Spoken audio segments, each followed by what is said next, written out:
al estudio. El otro tipo de muestreo probabilístico es el aleatorio. El aleatorio es de repente, sin duda, es el tipo de muestreo que mayor potencia tiene. ¿Ok? Cada unidad de análisis se dice que en el muestreo aleatorio tiene la misma posibilidad de ingresar al estudio respecto a los otros.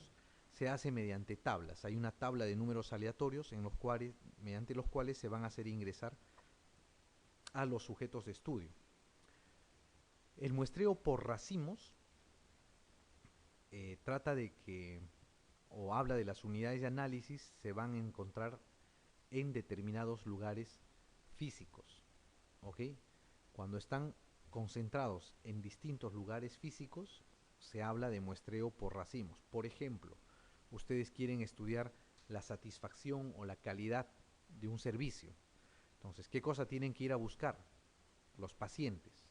¿Qué opinan los pacientes respecto a la calidad del servicio?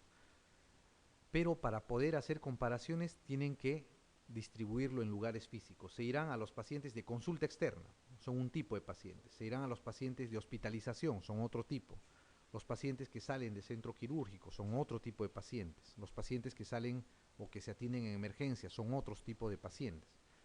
Entonces, esos pacientes que están encapsulados en distintos lugares físicos determinados, cuando se hace un estudio así de esa manera, se llama un muestreo por racimos.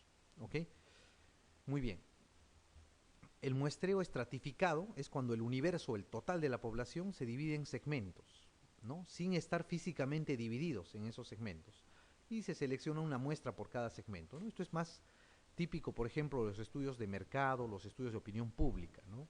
Las encuestas, por ejemplo, agarran y dividen a la población en niveles socioeconómicos, ¿no? A, B, C, D, E, ¿no? Sin estar estos niveles, digamos, ubicados en ciertos lugares, ¿no? Ellos toman otro tipo de criterios suyos, propios, para dividir a los pacientes de esta forma, ¿no? El muestreo estratificado se basa en eso. Cuando es físico o física la división de estos sujetos, en ese caso se llama por racimos. Muy bien. La siguiente pregunta dice, un estudio buscó demostrar la asociación de exposición a la radiación y cáncer de pulmón tras una fuga inadvertida de material radioactivo en una planta nuclear. Se tomaron sujetos que residían a 5, 10, 15 y 20 kilómetros del incidente para hacerle seguimiento. El tipo de muestreo más idóneo a usar en este estudio es el aleatorio, la selección sistemática, por racimos, estratificada o de sujetos voluntarios. ¿Cuál sería? ¿Qué característica tiene esta población? ¿No? ¿Qué cosa es lo que quieren estudiar? Van a tomar sujetos que residen a 5, a 10, a 15 y a 20 kilómetros del incidente. Estos sujetos van a estar en un lugar físico determinado, ¿no es cierto?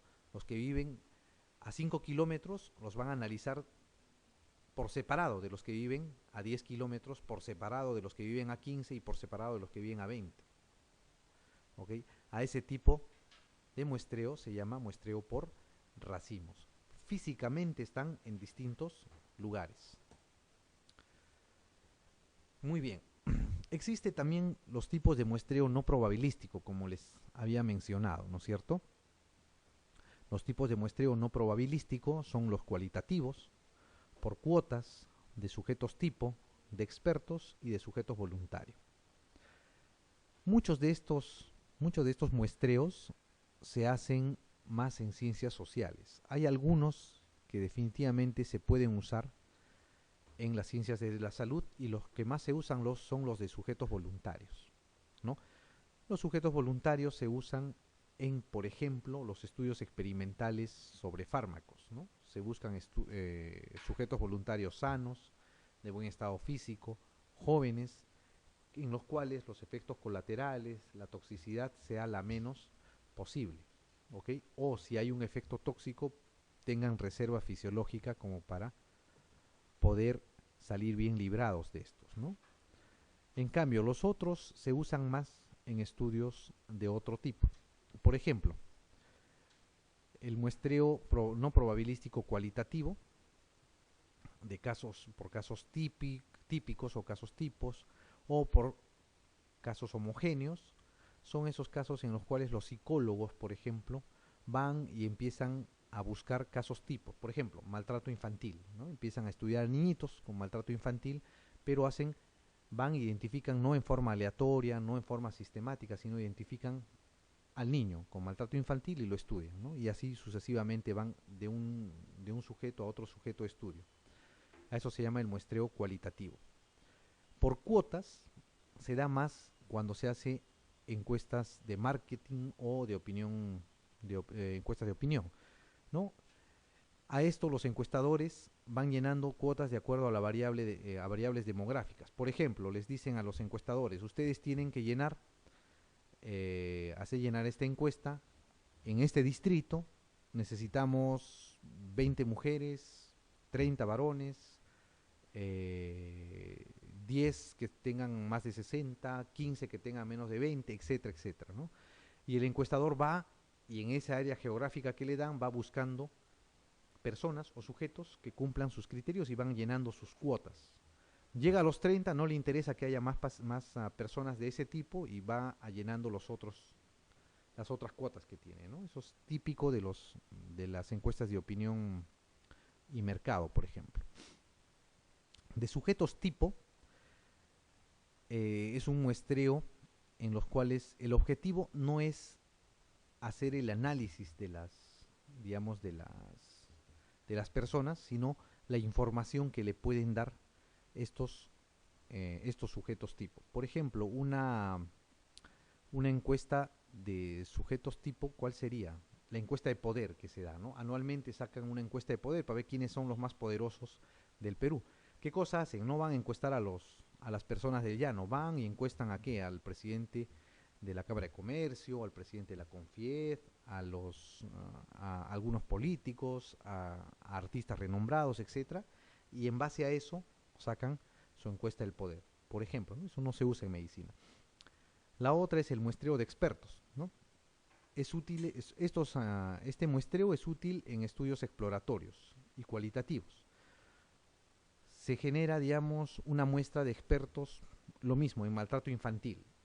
Y se acerca uno y les empieza a preguntar el tema de maltrato infantil, ¿para qué? Para generar nuevas hipótesis. ¿Por qué el maltrato infantil? ¿Cómo se puede mejorar el maltrato infantil? ¿Cómo disminuir las tasas de maltrato infantil?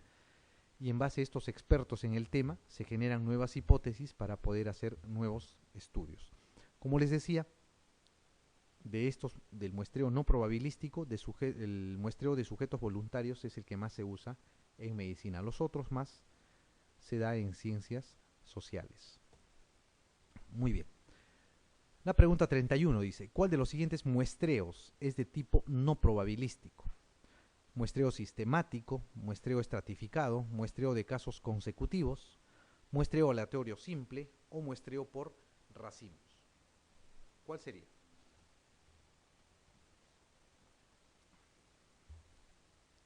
No, el sistemático, el estratificado, el aleatorio y el por racimos son muestreos probabilísticos, ¿no es cierto? El muestreo de casos consecutivos es el que no es probabilístico, todos entran al estudio. Muy bien, la siguiente dice, ¿cuál es la forma correcta de manejar las pérdidas de pacientes en un ensayo clínico? Reemplazarlos, tratar de evitar recordando a los pacientes su compromiso de participación en el estudio. No hay un procedimiento adecuado, si se producen pérdidas dan lugar a fracaso del estudio. Tener en cuenta las pérdidas previsibles al calcular el tamaño muestral. Reemplazarlos, pero asignándolos al azar a uno u otro grupo. ¿Cuál es la forma correcta de manejar las pérdidas en los estudios, en un ensayo clínico, por ejemplo? ¿Qué habíamos dicho? Reemplazarlos, no, ¿no es cierto? No se puede hacer, ni al inicio, ni al final, ni a la mitad del estudio. Ok, tratar de evitar recordando a los pacientes que están comprometidos con el estudio. Bueno, si los pacientes van a abandonar un ensayo clínico, un estudio, lo abandonan nomás, ¿no es cierto? Lo que se tiene que hacer es tener en cuenta las pérdidas al inicio o al calcular el tamaño muestral, ¿no? Se tiene que sumar un 10%, recuerden, ¿no es cierto? ¿Para qué? Para que en caso de pérdidas el tamaño muestral siga siendo el adecuado. Muy bien. ¿Qué más debemos conocer? Tenemos que conocer qué cosas son las variables. ¿Ok? ¿Qué son las variables? Las variables no son otra cosa que toda característica del sujeto que va a variar en el tiempo y que puede ser mesurable, o sea, capaz de ser medida. ¿Ok? Toda característica capaz de ser medida y que puede depender del sujeto o del ambiente e influir en el sujeto se llama variable. Las variables, según su naturaleza o su tipo, pueden ser dos. Pueden ser de tipo cuantitativa o numérica, o pueden ser cualitativa o categóricas. Si son cuantitativas o numéricas, pueden ser discretas o continuas. Discretas son los valores enteros, ¿no? Por ejemplo, el número de hijos, ¿no? Nadie puede tener hijo y medio o hijo y 2/4, ¿no? 1, 2, 3, 4, ¿ok? Son valores enteros. Continuas son las que admiten valores intermedios. Por ejemplo, el peso, ¿no? 70 kilos con 700 gramos, 30 kilos con 200 gramos. O el índice de masa corporal, por ejemplo, ¿no? Que admite valores o admite fracciones. ¿Ok? A eso se llama variables continuas. Y la otra, el otro gran grupo son las cualitativas o categóricas. Las cualitativas pueden ser nominal o pueden ser ordinales. Nominal, como su nombre indica, solamente nomina a la variable, da el nombre nada más, ¿no? Por ejemplo, género. El género puede ser masculino o femenino, ¿ok? Solamente se nombra ahí. En cambio, el ordinal, además de nombrar, da un orden, ¿no? Da una jerarquía. Por ejemplo, el grado de instrucción, ¿no? Tenemos la persona sin instrucción. Más jerarquía o menos jerarquía, dependiendo lo que busquen, será el que tiene instrucción primaria. Lo propio con el que tiene instrucción secundaria, el que tiene instrucción superior o el que tiene un posgrado. ¿Ok? Tienen un orden. O los niveles socioeconómicos, A, B, C, D, tienen un orden, tienen una jerarquía. ¿Ok? Entonces, esas son las variables ordinales, que tienen un orden. ¿Ok? Tienen un orden. Por su grado de dependencia, las variables también se pueden clasificar en independiente y dependiente. ¿Ok? La variación en la primera variable va a generar variación en la segunda variable y en una sola dirección, dicen, ¿no? O sea, si una va a aumentar, la otra probablemente aumenta o disminuye, ¿no? La variable independiente en general va a influir sobre la variable dependiente, ¿ok? Se va a ver influida. Ahora, acá hay un concepto, algo que tienen que recordar. En experimentos, la variable independiente, ¿ok? La variable independiente es la que ustedes van a manipular, ¿ok? Y la dependiente es la que en la cual van a producir el efecto. Bien.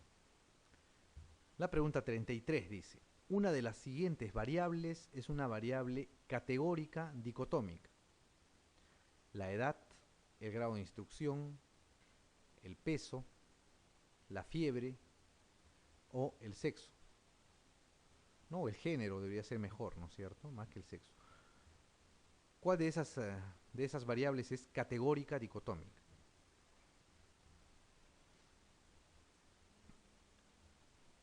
Categórica o nominal, ¿no es cierto? Es su otro nombre. La edad será nominal, será no, ¿no es cierto? La edad es numérica.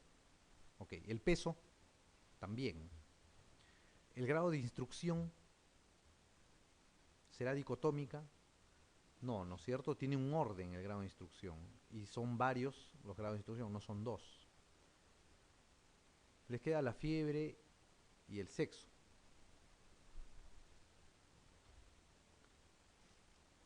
El sexo puede ser masculino o femenino, ¿no es cierto? Es una variable categórica y es dicotómica. La fiebre todavía podría ser afebril, subfebril, ¿no? Febril o hipertermia de repente, ¿no?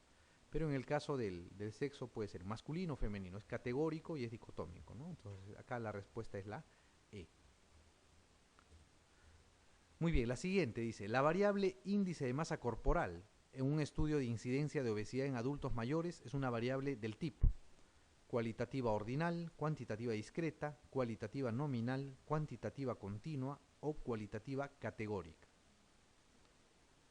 ¿Cuál será el índice de masa corporal? ¿Será cualitativa o cuantitativa para empezar? Cuantitativa, ¿no es cierto? Cuantitativa. Cuantitativa discreta o continua, ¿qué será?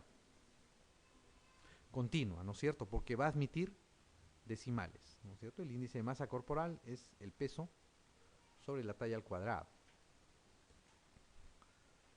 Muy bien. La 35 dice, en la hipótesis, el uso de antibiótico profilaxis en la inducción anestésica se asocia a menores tasas de infección de herida operatoria. La variable dependiente es antibiótico profilaxis, inducción anestésica, herida operatoria, tasa de infección de herida operatoria o no existe dependencia al ser una hipótesis asociativa. No, acá no les hablan que sea un ensayo clínico, ¿no es cierto? No es un experimento.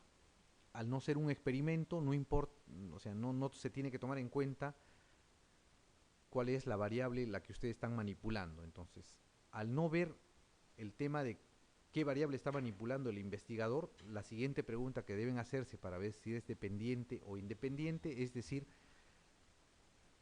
¿qué variable modifica a la otra? ¿No es cierto? ¿Qué variable en esta hipótesis está modificando a la otra variable? ¿Cuáles son las variables acá? El antibiótico profilaxis, ¿no es cierto? El uso de antibiótico profilaxis es una variable. Y la otra sería las tasas de infección de herida operatoria. ¿Cuál es la que va a verse modificada cuando se realiza cambios en la otra variable?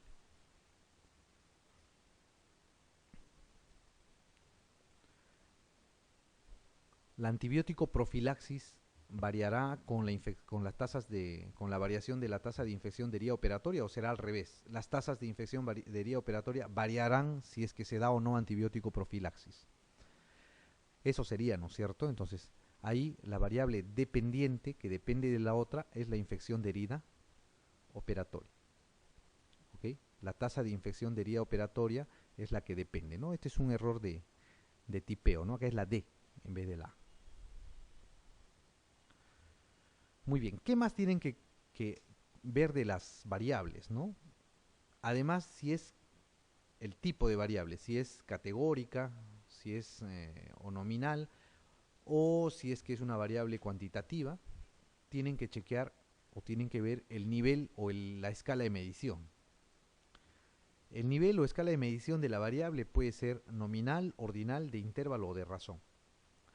Nominal es cuando hay dos o más categorías y no tienen orden ni jerarquía, ¿no es cierto? Lo que habíamos hablado del género, masculino y femenino, ¿no? No tienen jerarquía, uno no es más que el otro y no tienen un orden tampoco. Ordinal hay cuando existen varias categorías y mantienen un orden de mayor a menor, ¿no? Grado de instrucción, nivel socioeconómico, etc. De intervalo es cuando existe, además de un orden y una jerarquía entre las categorías, se establece intervalos iguales de medición. ¿Ok? Por ejemplo, intervalos de edad. De 10 a 15 años, de 15 a 20, de 20 a 25, de 25 a 30. Ustedes saben que entre el intervalo de 25 a 30 y el intervalo de 15 a 20 existen 5 años de diferencia. ¿Ok? O entre los 10 y los 15 años y los 25 y los 30 años existen 10 años de diferencia. Entonces, esa es una escala de intervalo. ¿Ok?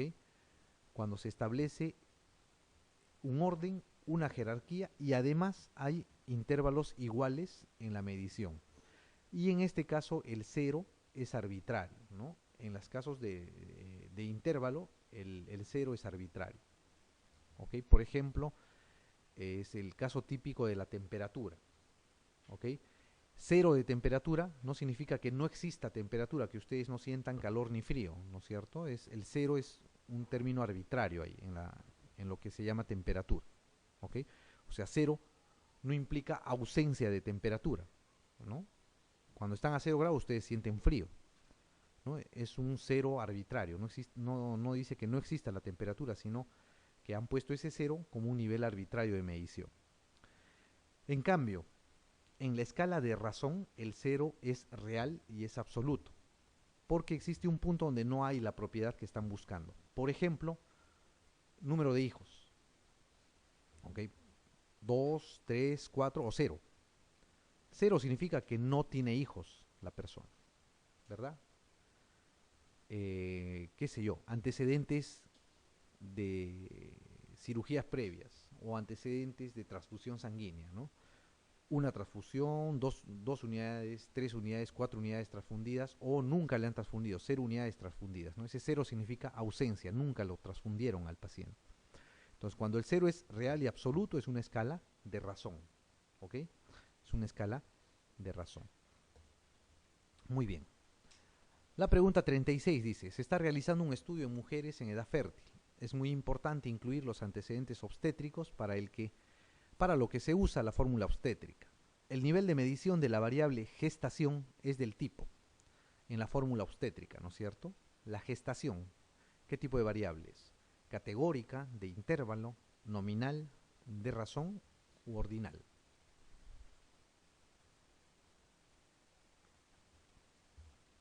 ¿Cómo se cataloga en la fórmula obstétrica, ¿no es cierto? Gestaciones, abortos, partos a término, partos pretérmino.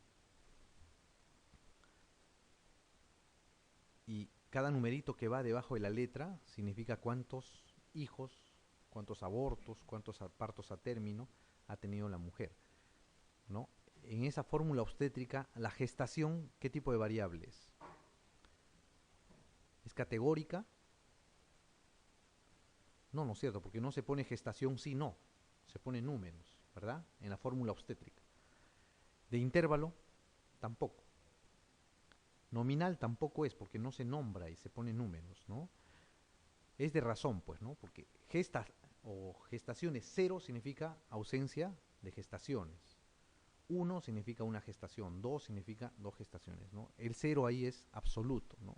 Gesta 0 significa que nunca gestó la mujer, ¿no? Es una escala de medición del tipo de razón, ¿no? La fórmula obstétrica. ¿Qué más?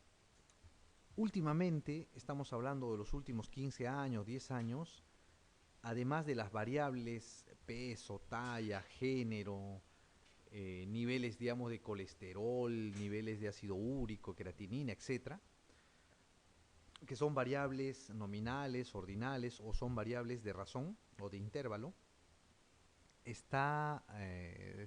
ha tomado, digamos, auge la medición de actitudes de las personas.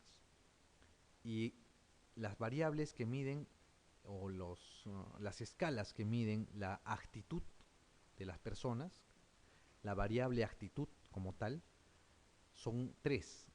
Se usa la escala de Likert, el diferencial semántico y la escala de Gutham. Son esas 3.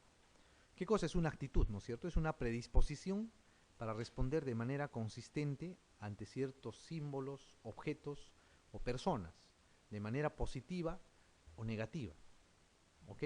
Entonces, para esto se miden o para esto se usan estos 3 instrumentos. El más usado es la escala de Likert, que vamos a ver más adelante, ¿no? La escala de Likert o método de evaluación sumaria es una escala psicométrica, ¿no? Utilizada en cuestionarios y es la escala de uso más amplio en encuestas para la investigación, especialmente las encuestas de satisfacción y de calidad usan la escala de Likert. Consiste en un conjunto de ítems presentados en forma de afirmaciones o juicios ante los cuales se pide la reacción de los sujetos. Este es un ejemplo de una escala de Likert, ¿no? La escala de Likert puede tener 7 puntos, 5 puntos o puede ser una escala de caritas también, dependiendo. En general, para la escala de Likert se lanza una preposición o un enunciado y se le dice al paciente o al sujeto que marque con cuál se siente más identificado, con cuál de las alternativas, ¿no? Esta, por ejemplo, es un ejemplo de una encuesta de satisfacción del usuario, ¿no? Al salir del consultorio se le pregunta: me siento satisfecho con la atención recibida. Usted está totalmente en desacuerdo, algo en desacuerdo, indiferente, algo de acuerdo, totalmente de acuerdo. ¿Ok? Lo mismo con la otra pregunta: me siento satisfecho con el tiempo de espera a la consulta o me siento satisfecho con el precio que pagué por el servicio. Entonces, el paciente va a marcar una de las alternativas, cualquiera sea de ellas. Muchas veces, cuando se hace esta investigación, se obvia el punto medio, ¿no? ¿Para qué? Para forzar a la polarización en la respuesta del paciente, para que catalogue el servicio como bueno o malo, ¿no? Porque es más fácil poner regular, regular, regular. Muchas veces se obvia el punto medio y solamente se dan los extremos. Puede ser de 5 puntos, más abreviado, con totalmente en desacuerdo, indiferente, de acuerdo, totalmente de acuerdo, ¿no? O en niños, por ejemplo, se puede usar las caritas, ¿no? Describe tus sentimientos luego de haber realizado tu consulta médica. O sea, ¿cómo te sientes ahora, después de salir? Y el niño marca de acuerdo a cómo se sienta, ¿no? Hostil, negativo, indiferente, positivo, entusiasta, ¿no? A eso se llama escala de Likert. De acuerdo a lo que marquen, el usuario se le da un valor, se le da un orden. Ahora, este orden no es de intervalo, porque no significa que se puede comparar, digamos, o se puede realizar operaciones matemáticas con estos números, ¿ok? Porque el 2 no significa que esté la mitad de esa, por ejemplo, en esta alternativa, ¿no? En esta escala, el 2 no significa que esté la mitad de satisfecho del 1, de la respuesta 1, o lo mismo acá, ¿no? El 2 no significa que se va a abolir o se va a neutralizar este número 2 de totalmente de acuerdo con este totalmente en desacuerdo. O sea, no se puede sumar, no se puede hacer operaciones matemáticas con esto, ¿no? Se usan para su interpretación, para su análisis, formas de medición no paramétricas que vamos a ver más adelante. Ok, pero la escala de Likert se usa así: de acuerdo a los puntajes obtenidos, se hacen las tabulaciones, se hacen los test no paramétricos y se sacan las conclusiones respectivas, ¿no? Para eso sirve la escala de Likert. Existe el otro que se usa menos, es el diferencial semántico, ¿no? En síntesis, ¿qué se hace con el diferencial semántico?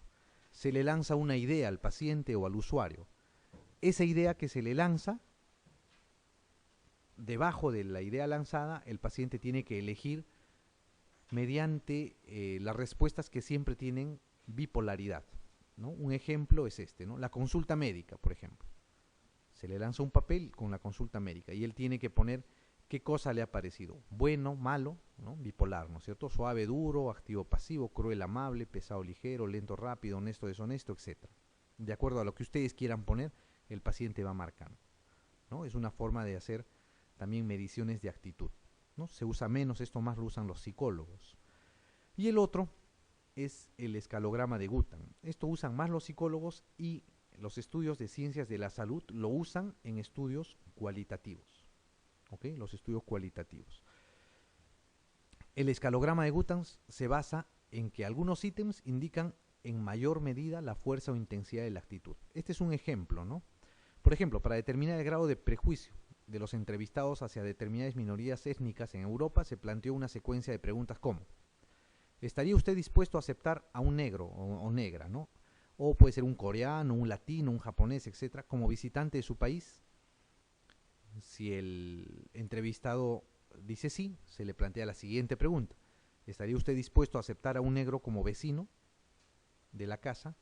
Si el entrevistado dice sí, se lanza la siguiente pregunta: ¿estará usted dispuesto a aceptar a un negro como amigo personal? Si el entrevistado dice sí, la otra pregunta sería: ¿estaría usted dispuesto a casarse con un negro o una negra? Si dice sí, se va aumentando la intensidad de las preguntas, ¿no? ¿Estaría dispuesto de repente a tener un hijo con con una persona de raza negra o negro, y así sucesivamente, ¿no? Conforme se van respondiendo las preguntas, se hace más intensa la asociación. ¿Ok? A eso se llama el escalograma de Guttag, ¿no? Esto se usa más en estudios cualitativos, como les decía. De estos tres, el que tienen que recordar ustedes es el primero, ¿no? La escala de Likert. Ese es el que se está usando en encuestas de satisfacción, de calidad de salud. Muy bien. La 37 dice, respecto al instrumento denominado escala de Likert, marque lo falso. Se usa para realizar mediciones de actitudes. No existen respuestas correctas ni incorrectas. Consta de 5 o 7 respuestas. Son útiles en estudios de satisfacción y calidad de los servicios.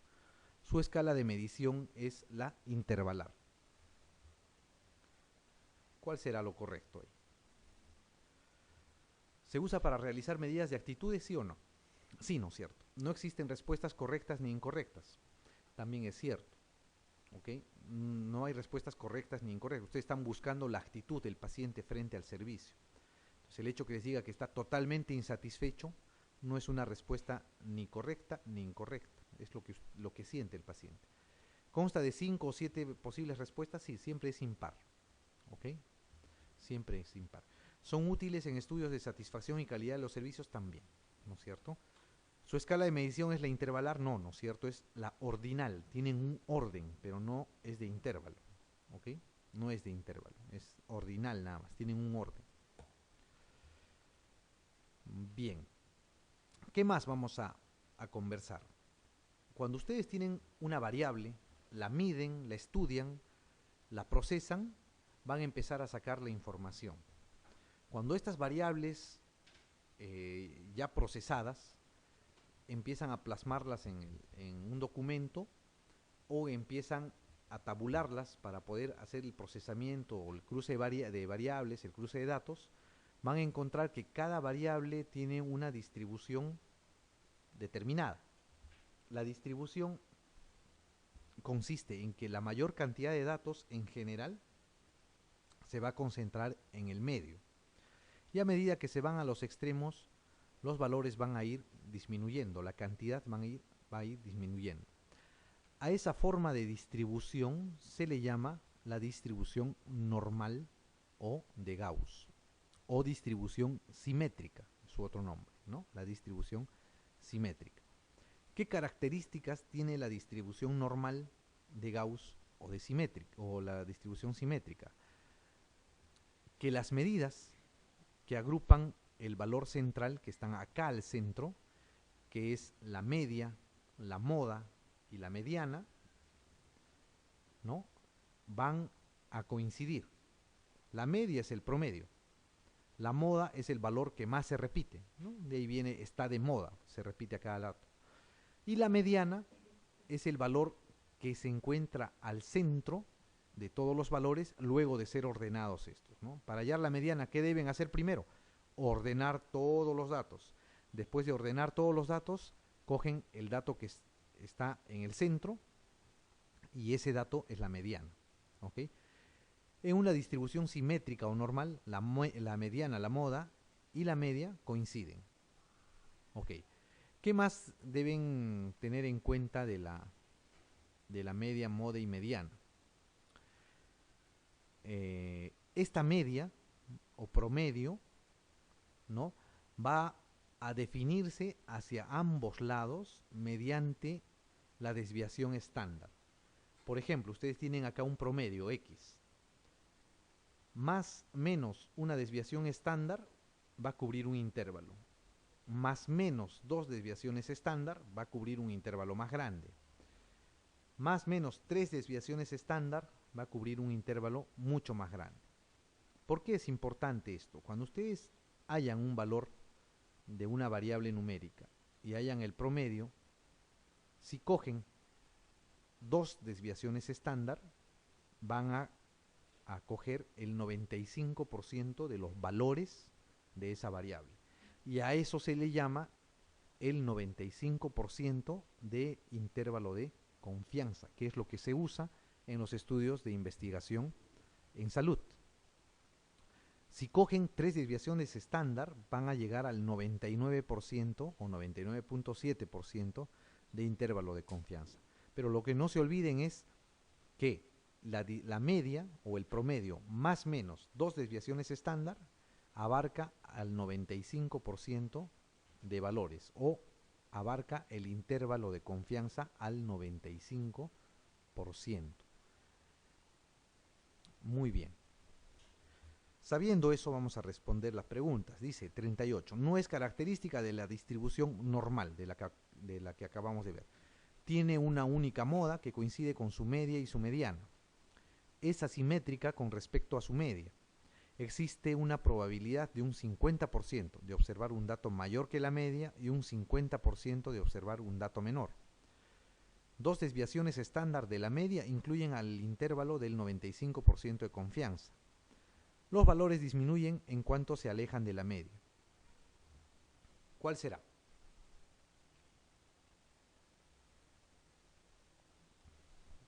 La B, ¿no es cierto? Es asimétrica con respecto a su media, esa es la respuesta, ¿no? La distribución normal de Gauss, su otro nombre es la distribución simétrica, ¿ok? Distribución normal de Gauss o simétrica. Muy bien. ¿Qué más tenemos que saber? Hay unas medidas que son las medidas de tendencia central. ¿Cuáles son estas medidas de tendencia central? ¿Qué es lo que deben recordar? Porque hay también medidas de variabilidad. Las medidas de tendencia central son 3, que ya hemos hablado ahorita, ¿no? La moda, la mediana y la media. La moda es el valor que más se repite, ¿no? El valor que más se repite. La mediana es el valor que luego de ordenar a los datos divide a la distribución por la mitad. La mitad de los valores están por encima, la mitad de los valores están por debajo. Y la media es el promedio, pues, ¿no? El promedio no necesita mayor explicación. ¿Qué cosa es lo que deben recordar? Cuando la distribución es normal en una variable, para hacer las operaciones matemáticas de esta se usa la media o el promedio, ¿ok? Para buscar, para hacer el cruce de variables se usa la media. En cambio, cuando la distribución es asimétrica, la que se usa es la mediana. Ojo, de eso no se olviden. La mediana se usa en la distribución asimétrica y la media se usa cuando la distribución es simétrica. Por ende, más adelante vamos a ver, pero ya les voy adelantando. La media se usa cuando la distribución es simétrica y cuando se van a usar los test paramétricos, ¿ok? Que vamos a ver qué es. Y la mediana se usa cuando la distribución es asimétrica y se van a usar los test no paramétricos. Muy bien, y así como hay media, moda, mediana, existen las medidas de variabilidad también. Las medidas de variabilidad son 2, la desviación estándar y la varianza, ¿ok? ¿Qué cosa más deben de recordar ustedes? ¿No? Lo que les decía hace un rato. Cuando la distribución es homogénea, la medida de tendencia central es la media. Y cuando la distribución es asimétrica, es la mediana. Ese dato no se vayan a olvidar, ¿ok? Muy importante es que lo recuerden. Muy bien. La siguiente pregunta dice, en un estudio sobre una muestra de 200 sujetos hipertensos, se informa que la mediana observada de la tensión arterial diastólica es de 100 milímetros de mercurio. ¿Cuál es el significado correcto de esta afirmación? La media aritmética de las cifras de tensión arterial diastólica de los 200 sujetos es de 100. La mitad de los sujetos de la muestra tiene cifras iguales o inferiores a 100 milímetros de mercurio. Todos los sujetos de la muestra tienen cifras de tensión arterial diastólica iguales o superiores a 100. La cifra de tensión arterial diastólica que se ha observado en un mayor número de sujetos de 100 milímetros de mercurio. El 95% de los sujetos de la muestra tiene cifras de tensión arterial diastólica superiores a 100 milímetros de mercurio. ¿Cuál sería ahí la respuesta? ¿No? Tienen 200 sujetos hipertensos, les han tomado la presión y encuentran la mediana de 100 milímetros de mercurio. Muy bien, la B dicen, ¿no es cierto? Esa es la respuesta, ¿no? Tienen 200 sujetos. La mediana es el valor que ustedes hayan. Luego de ordenar todos los datos, cogen el valor central. Esa mediana que está en el centro, ¿qué significa? Que la mitad de los sujetos de la muestra están por encima y la mitad están por debajo, ¿no es cierto? Eso significa, por eso es la mediana. Ojo, entró alguna vez en los exámenes de residencia. ¿Cuál es el primer paso para hallar la mediana en una distribución? ¿Cuál sería? Ordenar los datos, ¿no es cierto? Primero se ordenan los datos, después de ordenar los datos se toma el valor central, así se halla la mediana. Muy bien.